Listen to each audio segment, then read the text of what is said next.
Cope, you gave a great example, right? You, at 23 years old, actually fumbled the bag. You would have bounced back because you went to the #1 business school in the world, that being Wharton, you know what I'm saying? You're never gonna learn until you lose money. And now that you lost money, it's like, you know what? Let me use this as a lesson.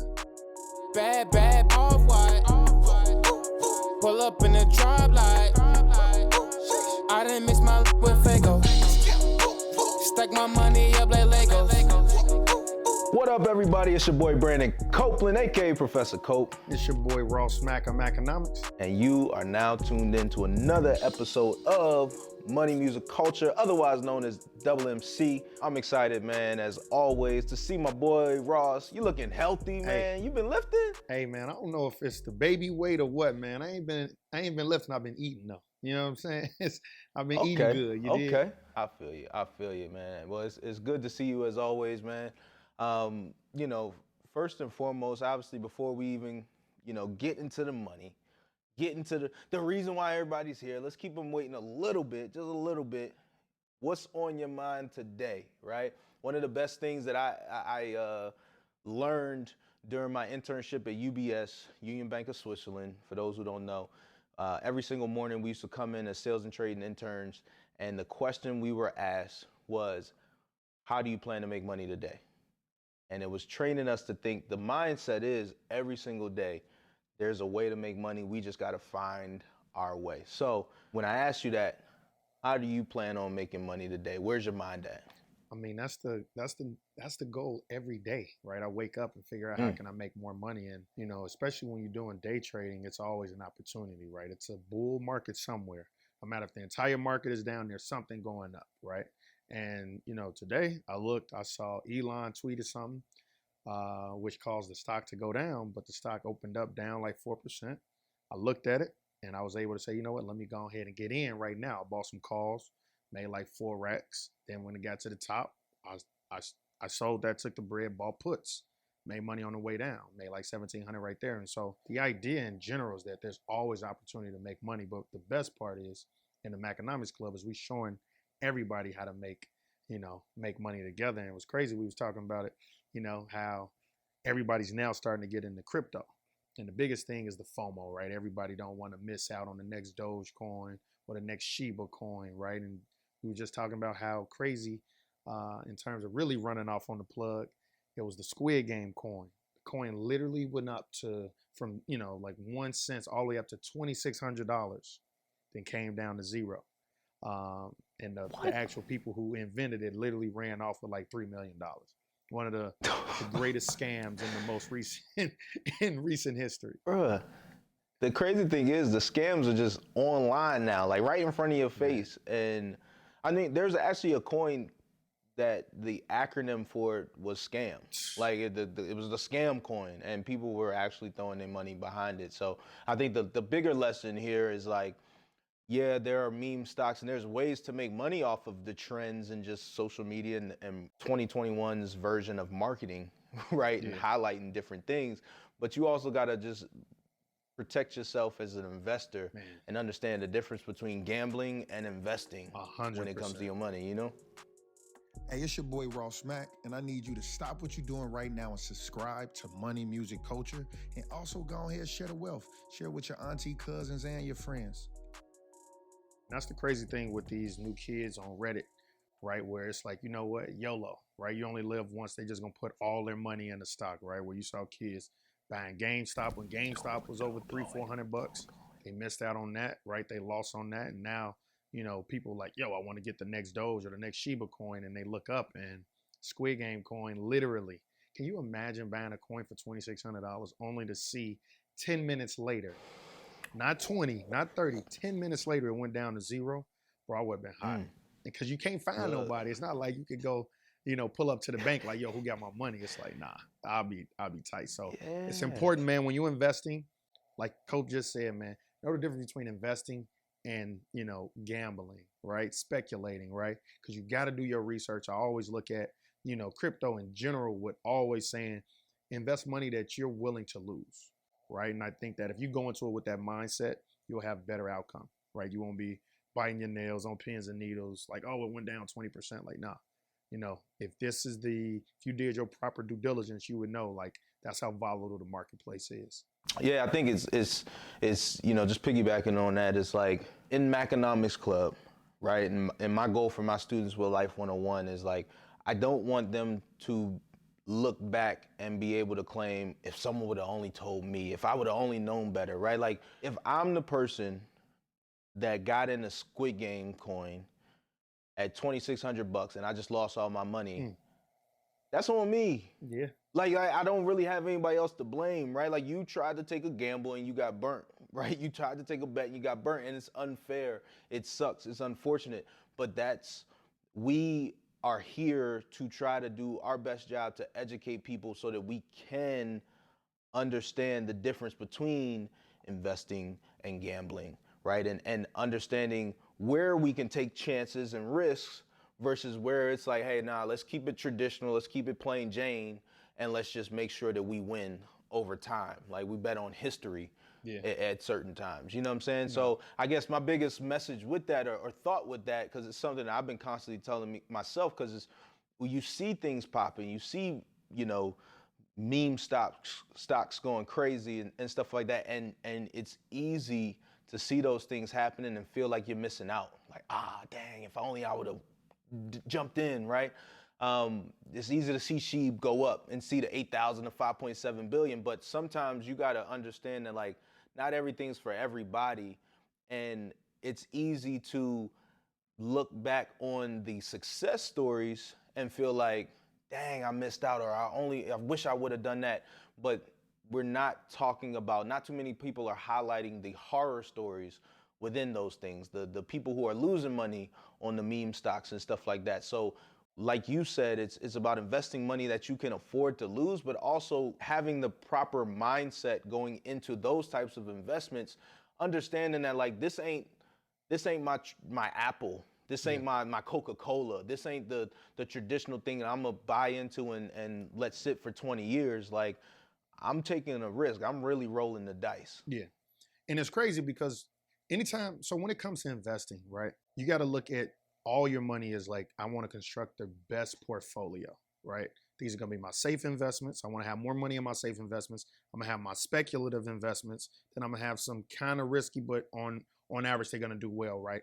The speculative stuff, you're not trying to put a large chunk of your money in there, right? Portfolio construction is what a lot of money in this country is based on, right? Portfolio allocation. So when you're sitting there making a speculative bet, you're not trying to put the vast majority of your money. You're probably putting no more than 10% max of your money. And that's what you do with those coins, right? Because in the investing world, outside of crypto, the next, most speculative thing is like venture capital. And that's when investors put their money together and they're trying to find the next big Snapchat, Facebook, Amazon, etc. And so they're literally, the idea is you have a 10% success rate, right? You're gonna bet on 10 companies, and if one of them hits, right? And when I mean hit, meaning like multi-billion-dollar valuation, you're looking at IPOs, you're looking at the next Facebook. That's how their, venture capital are actually, formulating their entire portfolio. Literally, they're hoping for a 10% success rate. 10% success rate is actually going to get them money. And so when you're sitting here putting 100% of your money in Squid Game coin, you smoke. So you always want to do your work, right? Like, talking to your brother, he's like, man, I try to have some empathy, but like, I hate to say I told you so. Like, you should not get into this game if you don't know what you're doing. Yeah, man. Nah, I love that. And go ahead. I'm gonna shout out my brother Chad. Yes, sir. One of the greatest to do the crypto, man. Shout out Chad. Yeah, I gotta give him credit. He's a little brother, but he has this crystal ball when it comes to this cryptocurrency thing. And facts. I mean, he didn't have my net worth going crazy. Got me looking at myself different in the mirror, like, dang. Okay, so keep up the great work, younger brother. So now, man, we out of warm-up phase. What we all done came here for. I got something for you to listen to, brother. You ready? Man, what you got for me? Press play, man. Let me hear. Let's go, man. Scooch. Drop top. Whiz up. Yeah. Hey. You get the bag and fumble it, I get the bag bag and flip it and tumble it. Straight off the lot, 300 cash, and the car came with a block. Stop it right there. I want to let it. Ooh. That's hard. You get the bag and fumble it. I get the bag and flip it and tumble it. Hey. Yeah. Mama. Hey, that's one of the hardest songs, but in the first 4 or 5 seconds of the song, it's one of the greatest gems I've ever heard. What is that? Go ahead, highlight that for me. What'd you hear, brother? I get the bag and flip it and tumble it, while instead you not taking Magonomics or Life 101, you fumble the bag. And so you said some of the dopest things right before this, and shout back out to your brother, because he's effectively like your business manager, investor, right? You know, financial advisor. You a professional athlete. There's a very high percentage of professional athletes that go broke. Entertainers that go broke. The T-Pains, the MC Hammers, the shout out my dog, Antoine Walkers, right? It don't matter, right? Like money management is real. And so you said something that was dope. It's like, man, my brother really didn't help me build my bag even higher in the crypto space. And so, you know, when you get the bag, bro, what's more important, I always tell somebody, like, I think making the money is the easiest part. Flipping the money and maintaining the money, I think, is actually the hardest part, right? And I think that in our community, we don't really place that importance on there, right? You know, investing is really the way to actually flip it and tumble it, man. When you hear that, how you thinking it? Man, I'm on the same wavelength as you, right? Like, it's like we are constantly talking about, yo, I'm getting the bag, I'm getting there, I'm securing the bag, secure the bag, get the bag, get the bag, get the bag. Well, like, all right, well, once you get it, what are you doing with it, right? You can do one of a few things, really, right? Like you can like Migo said, you can fumble it, right? You can trick it off. That might be blowing it in the club. That might be lending too much to friends and family. That might be investing in bad assets, or that might be literally, I mean, in my opinion, might be just leaving all your bread in the bank or under the mattress, right? Like that's one way to fumble it, to be honest with you, right? The other thing is like he said, I get the bag and flip it and tumble it, right? Like, if you are not putting your money to work for you, and if you are not trying to find ways for your money to go make money, then you will always have to work for your money, right? And yes, you can save up and build a retirement fund, and that's great. But if you haven't gone into retirement with assets that can constantly pay you, then now when you do retire, it's really just a race. And that race being, okay, well, I'm pulling from here to live. I'm pulling from here to live. Well, how long can I live? How long does my lifespan go before I've tapped out of this savings account that we've called a retirement account, before that thing hits zero, right? And so now you might be 70 years old, and now you're a little nervous, like, damn, like I'm spending a little too much money. Where am I going to create income at 70 versus when I'm younger and I have, you know, the ambition. I don't want to say 70-year-olds don't have ambition. I'm not an ageist over here. Don't cancel me. You know what I'm saying? But like ultimately, right? Like, nah, that's real. We working hard today so that later on in life, we don't have to work as hard. So that's what we want people to see and understand. And it's crazy that a club anthem, one of your favorite Migos songs, they start the whole song talking about effectively what we relating to investing, flipping the money. Mm-hmm. Yeah, I mean, I don't care what you do, right? Like, this is taught, you know, at a very young age, right? Whether you were selling candy in school or in their world, right, selling drugs, right? At the end of the day, you buying drugs, you make profit, right? And especially if you fronted the drugs, right? Like somebody giving you this on credit, you got to make enough money to pay that person back. And then with your profit, you got to reinvest that in order to get more drugs in order to sell it and just keep, you know, flipping and tumbling.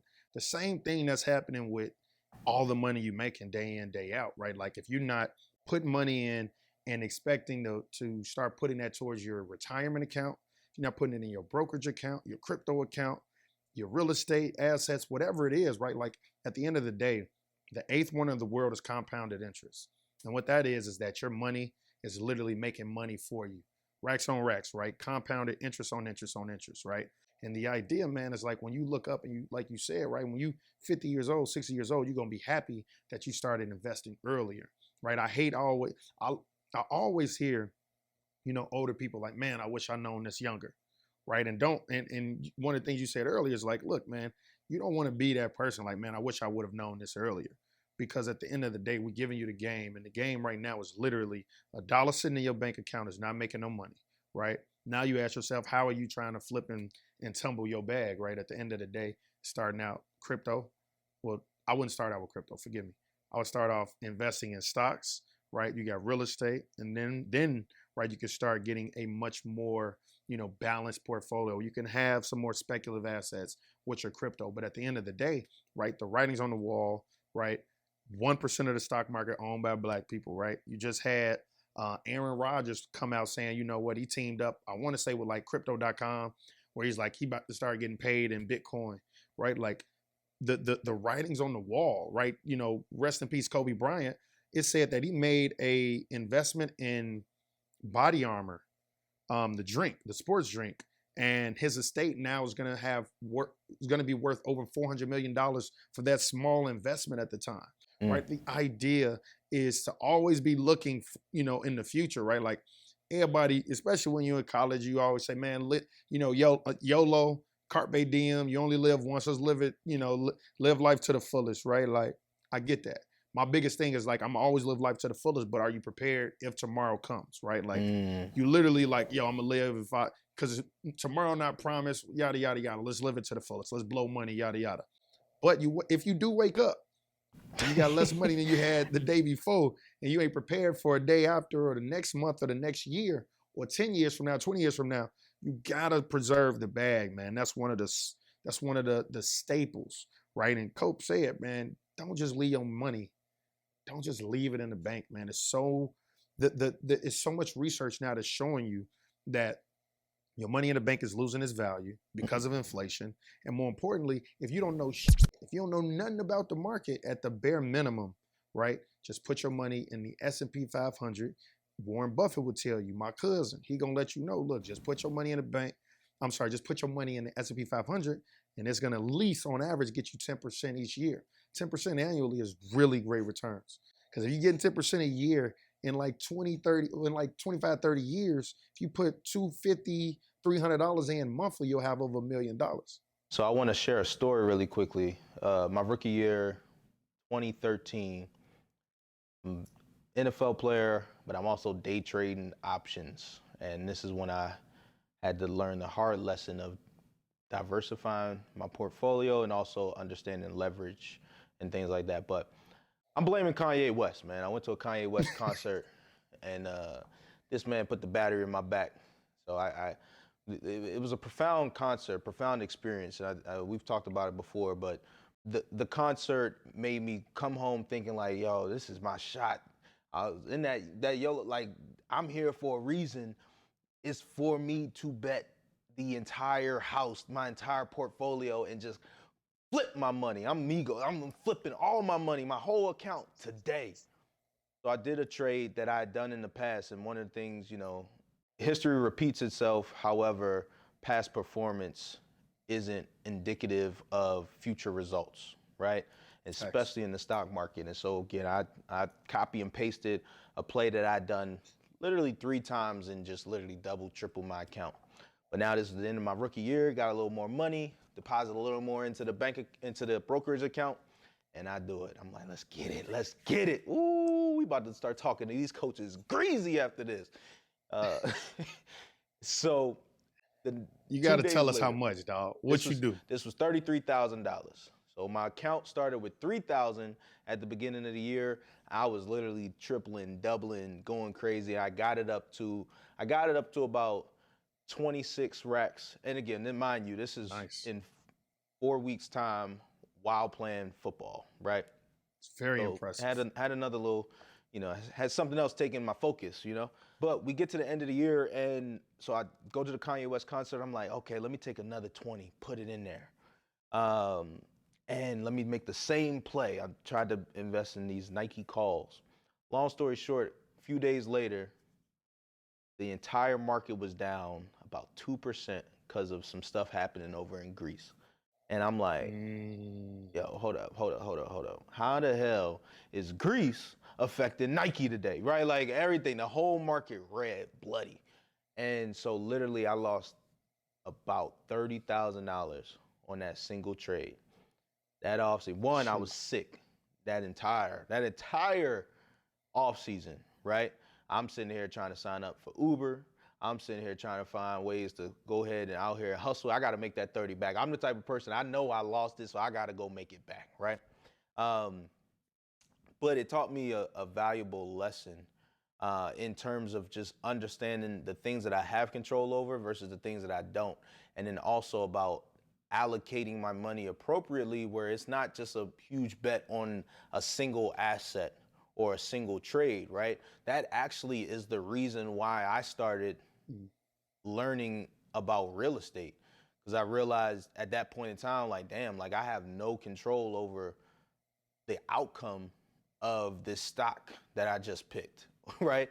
So for me with real estate, I could understand, I could control the color cabinets and the flooring choices and the color of the walls. And if we lose, it's on me. It's not on some stuff that happened over in Greece or a president's tweets. You know what I'm saying? So with that being said, I guess when we start to talk about diversification in general, right? Like, one, let's break it down real quick. Like, what does diversification mean to you? Because to some people, it means different things, right? Like, some people think about diversification within asset classes. Some people think about diversification within the same asset class, right? Like, when you talk about diversification with your group, what does that mean to you? Nah, great question, man. At the end of the day, you look at diversification as a risk mitigation factor, right? And what I mean by that is, if you were to own all of the same, sector, right? If you own all of, airlines or cruise line ships or any travel stocks in general in March of 2020, your portfolio would have been down over 70%. You've been sick. You would have been like Coke, you know what I mean? Trying to drive Uber, right? But for me, the way I look at it is like, you want to diversify outside of the actual sector. So you got different sectors that are going to, that are going to perform differently to different news, right? To get an idea, travel sectors went down during COVID-19, but, e-commerce plays, consumer staples, these are the things where people were hoarding, toilet paper and stuff. They were shopping at the Target, the Walmarts, etc., right? And then obviously Amazon and just tech in general had a very great year.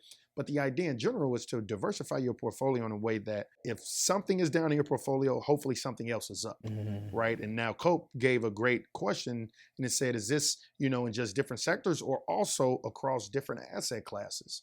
And historically, right, a good portfolio would be, if I'm 30 years old, I'm going to have 70% in equities, 30% in bonds, right? Because bonds are a very safe asset, right? And the idea is that the older you get, you don't want to have too many riskier assets, because equities, aka stocks, are more risky, whereas bonds are one of the more safer staple assets, right? In fact, if you're investing in treasuries, you can't lose money. You got a question? No, I was gonna say just like giving a real life example of that. Like, the reason why people have said, hey, when you're older, you want to kind of get into less risky assets is because, for example, when the pandemic hit in March of 2020, if I was ready to withdraw from my retirement accounts because I needed that money to survive in June of 2020, and the entire market went down 70%, for example, like you said, or 50%, 40%, whatever it may be, that is crushing to anybody's psyche and any individual. So the reason why people tend to advise people to say, hey, as we get older, AKA as we are getting closer to the time where we're going to actually use these assets, we need to not be as risky with them, right? We need to be more risk averse with that money and with those investments, so that you don't risk potentially losing or taking a huge haircut on your portfolio right when you need it. So I just wanted to make sure we emphasize that point so people really get the, okay, oh, now it makes sense to me. Now you all can be financial advisors. Yeah, no, great point, right? When you starting to pick your portfolio, one of the questions you got to ask yourself is, one, what's your risk tolerance? And two, what is your time horizon, right? What's your investment horizon, right? Like Cope's saying, if you're 30 years old, you got the rest of your life. If you're 20 years old, right? We'll start there. If you're 20 years old, you got the rest of your life to continue to make money. But if you're 70, right? If you're 60, you already close to retirement or already retired. So you don't have you don't want to go back to work and lose your money, right? And therefore, as you get older, the type of investments you make should be less and less risky, right? That's why you go on Reddit, it's 25-year-old kids with acne on their face still living with their mama saying, I'm putting all $5,000 in Shiba coin, right? That's all I got to my name. Whereas if I'm a parent, right, I got kids or I'm trying to retire, etc. I'm not trying to make no Shiba, right? I'm trying to buy Apple, trying to buy Microsoft, right? I'm trying to buy maybe some municipal bonds, right? Corporate bonds, and I'm chilling. I want safer investments, stocks and bonds that are not going to go down quick, right? Like might go up 1%, go down 0.5%, but it's chugging up, going up on average, right? And that's how you really want to think of it. So for me, at 31 years old, like in my head, I ain't touching no bonds right now. You know what I'm saying? Like I'm going straight, equities, all equities. But within equities, I have the staple, right? I'm going to have some index funds, right, which are going to be very safe on average because it's more diversified in general, right? When you think about diversification, there's one to truly be diversified, and that's just owning the entire stock market on average, right? S&P 500, blue chip stocks, right? Then you got NASDAQ, right? You're owning 100 tech companies, right? That's one way, right? And then within that, you could get some of those other, top tech companies or whatnot. Then you might get some other companies, right? And then I might want a small sliver where I do have a decent amount of crypto. But right now, crypto been going crazy for me. So I might need to take a little crypto out and move to some stocks. There we go. Yeah, no, I love that. And again, I just want people to understand, like, you have to create your own relationship with this diversification thing, right? Like, I think that sometimes we all feel like, hey, it means asset classes. So now I need to have some stocks, and now I got to go find a way to get in real estate, and I got to go find a way to get in crypto. Well, now you can get that diversification through the stock market if you wanted to, right? Like they got ETFs that'll get you into real estate, get you into crypto. They got REITs that you can invest in, all of those things. So again, it's just you finding what works for you, you finding your lane and running down that lane, so to speak. So nah, great point, man. Look, if you're sitting at home, you don't know where to begin. Understand you could get everything on, and I ain't even gonna say a broker's name because they ain't paying us a check yet. But at the end of the day, you can get your stocks. You could get, there's a bond ETF, there's a high yield ETF, right? You could own everything by just buying the actual stocks in general, right? But literally real estate, like you said, REITs, real estate investment trusts, where you yourself have the ability to get involved in real estate, don't have to worry about rehabbing it or having, some crazy tenants, right? You know what I mean? The police done been called there, they ain't paying their rent, etc. Nah, you can put your money in a REIT where by law they have to pay out 90% of their profits to all the investors, right? And so many different ways, like you say, crypto, I don't know, I don't want to download, some other little Coinbase X type thing or anything. Like, you know what? You could just buy a crypto ETF, right? At the end of the day, when you put your money to work, man, portfolio construction is the biggest thing. And that's really how you're going to think about keeping the bag, flipping it, and tumble it. Cope, you gave a great example, right? You, at 23 years old, actually fumbled the bag. If that would have been your last year in the football, if that would have been your last year in the NFL, you would have been mad. Yeah. You would have bounced back because you went to the number one business school in the world, that being Wharton. You know what I'm saying? No shame. We got to do the shameless plug. But nonetheless, you found a way after fumbling the bag to, you know what, let me use this as a lesson. Right now, I actually know what to do in order to flip it and tumble it moving forward. Because when I worked on Wall Street, the very first thing they said when I was on the trading desk is, you haven't traded until you lost money. You're never going to learn until you lose money, right? And now that you lost money, it's like, you know what? And the biggest thing he's saying is what I learned is not that I'm scared of stocks no more.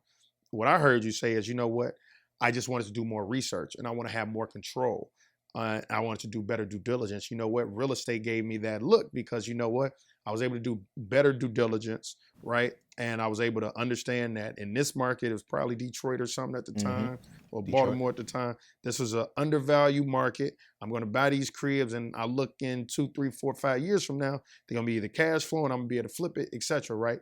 And at the end of the day, due diligence is the number one thing you need in any form of investing to make sure you flip it and tumble the bag. Yeah, and the final point I'll add to that is like the beautiful thing I love about, you know, speaking frankly, you and I doing this show is we're not afraid to share our negative experiences, right? We're comfortable being vulnerable because we've learned from it. We're proud of who we are today, and we hope that other people can learn from it and not have to go through it. When I relate my personal experience to what we see going on now in the market, that valuable lesson at 23, I was 22, taught me I am okay losing money. I just want to always be able to look back on that experience and be able to say, if I had the same circumstances, 9 times out of 10, I would have made the exact same decision, right? Like that to me is investing. That is confidence. That is understanding the market and making the decisions. You're going to lose money. You're not always going to make every single shot that you take, but you want to arm yourself and equip yourself with enough information so that you don't have to look back on life with regrets, right? If I look back on that decision and I think I shouldn't have invested that much money. The call was great. The stock did what it was supposed to do. It just took longer after it, came back from the overall market going down, right? The idea was right. The investment decision and the allocation that I made towards it completely wrong, right? So that's what I want us all to just take from that experience is like, can you really say if you put all your money in Squid Game coin, whatever it's called, and you lost your money, can you really say at 20 years later you would look back and say, hey, I would do it again because I really love the Squid Game series that much, right? Or would you look back and think like, what the hell was I thinking, right? There's so many other assets that I would have feel more comfortable being in that I felt like would have a better upside. But if they lost, like if I lose money on Apple, Again, I don't want to lose money on Apple. Apple, y'all keep working your ass off over there. Don't play around. But ultimately, I can look back and be like, look, I mean, if I have to take a bet, I'm probably going to bet on this company again. So I think that's the biggest thing when you talk about due diligence, as you mentioned earlier. It's like, for me, it's also just about being confident in those decisions because they ripple effect. Like that 30K, if I only put in 8, right? And I got the rest, but I got that lesson by losing that 8K. Like that 22, I done flipped that bad boy right now. We done flipped that. We in a different, we on a different level with that. So again, it's just learning, and hopefully we all can continue to learn from our own experiences. I won't even say mistakes. That's a fact, man. And you already know that's how we wrap up, man. Make sure you protecting the bag and actually investing and actually build the bag. At the end of the day, man, don't fumble the bag. Don't make bad investments. Don't go broke trying to look cool. You know what I mean? Don't go broke trying to pop a lot of bottles. You could do it, but at the end of the day, you need money to make money. So once you make money, put a little to the side and use that to start investing. Then you can use the rest of the money to have fun, live flashy, etc. But don't go broke by fumbling the bag, man. Like they say, the best offense is a great defense, right? And I think when you think of diversification, that is putting a moat around your house. Stocks might be down one day, but the real estate might be up, right? Real estate might be up and having a great year. Stocks might be a little mild, right? So ultimately, diversification is defense. Let's think of it like that. So with that being said, we need y'all. We need y'all. If you love the information that you're hearing, we need you to throw us a like. We need you to subscribe on YouTube, Spotify, Apple. Go ahead, download this bad boy. Send it to your friend, your cousin, your auntie, that person that you don't like. Let's put financial literacy. Let's make sure we get money music culture out to everybody. We're trying to bring everybody on this journey. So with that being said, my dog Ross Mack, appreciate you as always, brother. Money music culture. You already know. Double MC. We'll see y'all next time.